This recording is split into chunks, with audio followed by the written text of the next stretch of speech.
कितना सुंदर कहा है। तुमरुका जी चंचुला देवी से कह रहे हैं, चंचुला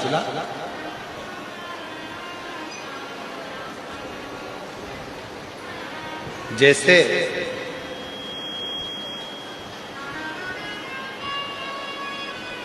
गंगा के तट पर पड़ी हुई बालू रेत, गंगा के तट पर पड़ी हुई बालू रेत का एक कण उठा लो, उस कण के बराबर गंगा का यदि एक अंश जल उस कण के बराबर भी हमारे मुख में चले जाता है तो संसार का कोई मनुष्य कितना भी पापी क्यों ना हो, वो फिर जन्म नहीं लेता, वो परमात्मा का हो जाता है।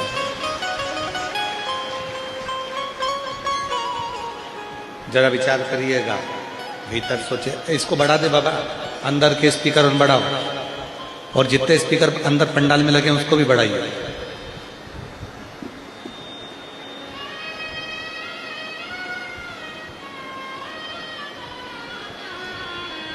गंगा के तट पर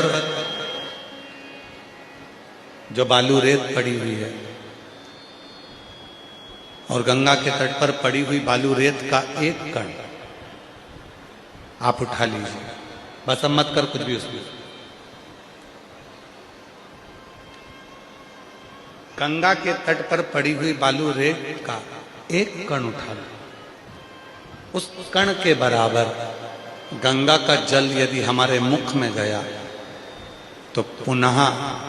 हमारा इस संसार सागर में जन्म नहीं होता। अब दूसरी बात क्या लिखी शिव महापुराण के अंदर, तुमरुका जी क्या कर रहे हैं कि गंगा की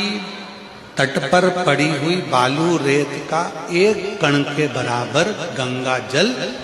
यदि हमारे मुख में जाता है तो हमारा पुनर्जन्म नहीं होता। और यदि शिव महापुराण के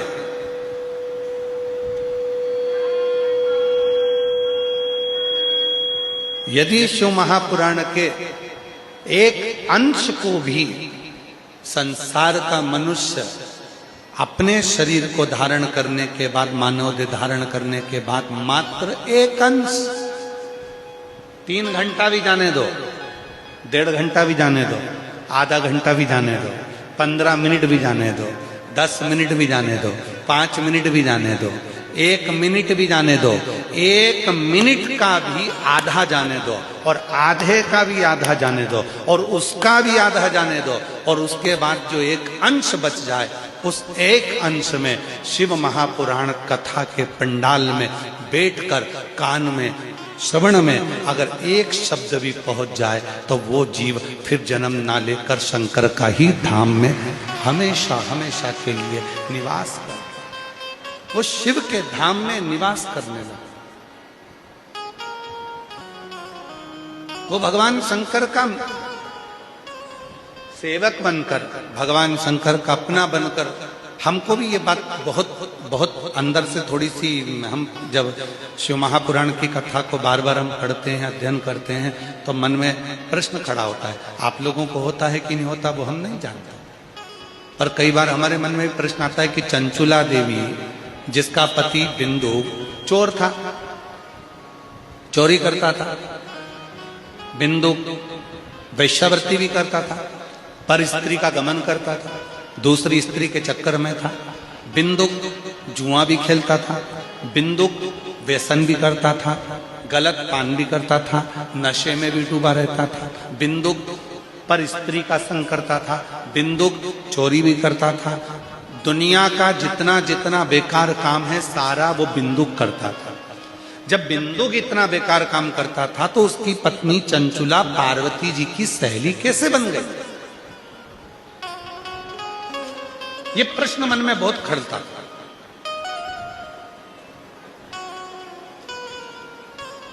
ये मन में ये प्रश्न बार बार आता था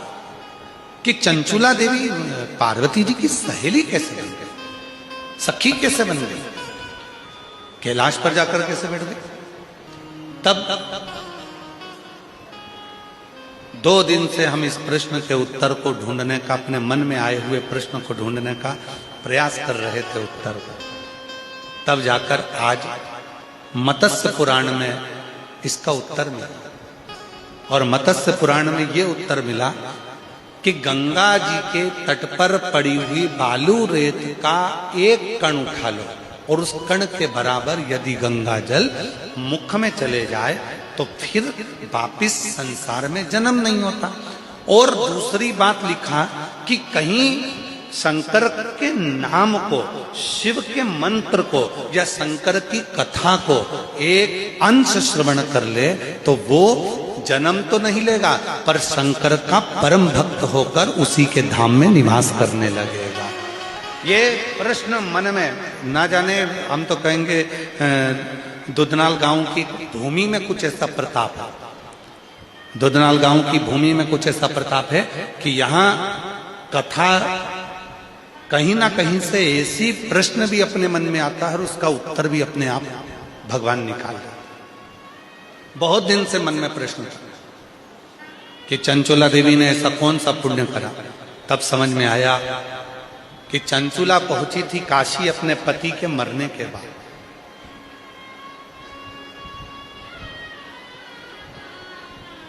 चंचुला खरीद रही थी वस्त्र अपने पति के मरने के बाद। वहीं पर चंचुला देवी को कानों में कहीं पर कोई ब्राह्मण शिव पुराण की कथा कर रहा होगा। चंचुला देवी के कानों में एक क्षण की वो पुराण चली गई, एक क्षण की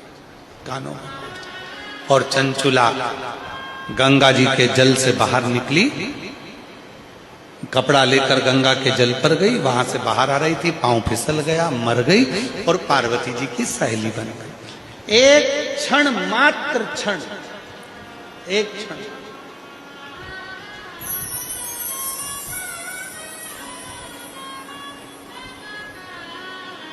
अब जरा विचार करो, जब एक क्षण मात्र की शिव पुराण कानों में जाती है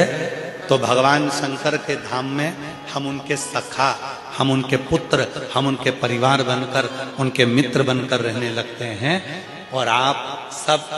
लाखों की संख्या में आकर जब भगवान शंकर की कथा को 2 घंटा, 2.5 घंटा, 3 घंटा रोज श्रवण करते हो तो निश्चित है कि तुम भगवान शंकर की गोद में बैठोगे, शिव की गोद में विराज नित्य।